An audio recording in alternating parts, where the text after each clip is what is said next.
The sun never rose in Velmora. No dawn, no warmth, only an eternal sky, the color of spoiled ink. Fires burned cold. Candles flickered without flame.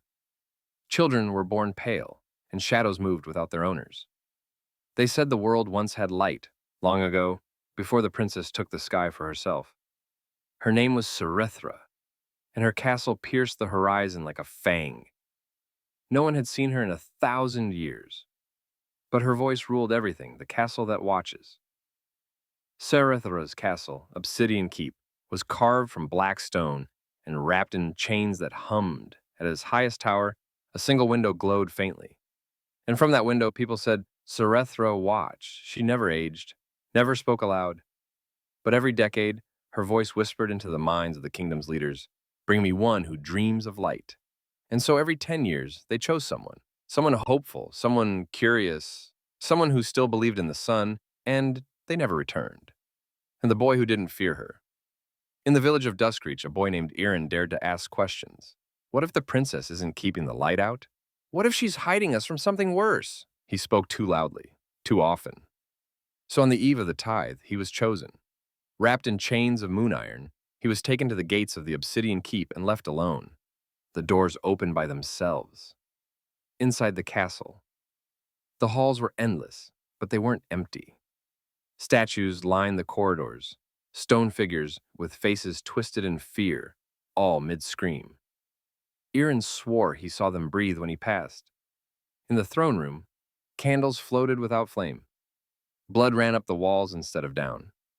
And the air smelled of lavender and meat. She waited on a throne of bone and black lace. Her skin was white as pearl, her lips sewn shut with threads of silver. But her eyes were sun. Tiny, burning, screaming the truth of the darkness. Serethra untied her lips slowly. Not to speak, to sing. A lullaby, soft and sweet. And Eerin felt his thoughts unravel like string in the wind. She showed him the truth. The world had once had a sun, but it burned her people alive. It screamed as it fell, cursing her bloodline with light that fed on souls. To save them, she killed it. But the sun never died. It became her. Now she must stay chained to the dark, because if she weeps, the sky will bleed fire again, the ending.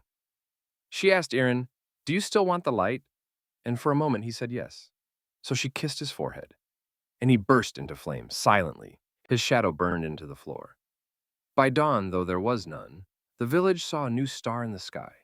It flickered red and dying. Another dreamer, sacrificed, and far above, in the highest window of the castle, Serethra wept, not out of sorrow, but to keep the darkness kind.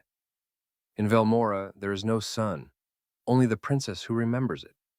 And her mercy is what keeps the world from burning.